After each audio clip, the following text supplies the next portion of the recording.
اتوار والے دن ظہر کی نماز سے فارغ ہو کے محفل ذکر کا اہتمام کیا جاتا ہے۔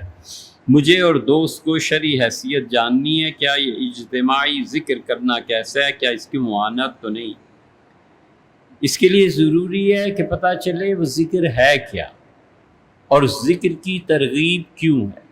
وہ ذکر کوئی علاج ہے جیسے صوفیاء کرام کرتے ہیں، شاذلیہ سلسلے کے مشائخ کھڑے ہو کے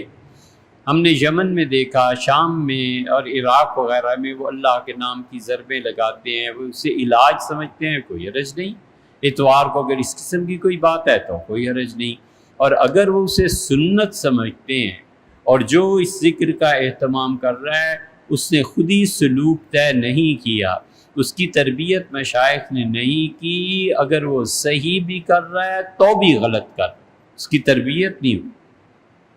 پھنس گیا نا کسی مقام پہ، تو پھر والعیاذ باللہ مرتد ہو جاتے ہیں۔ اللہ کا شکر ہے اب اتنا خطرہ تو نہیں رہا، لیکن جنہوں نے پوچھا ہے ان کو اس لیے پیش کر رہے ہیں کہ ایسا خطرہ ہوتا ہے۔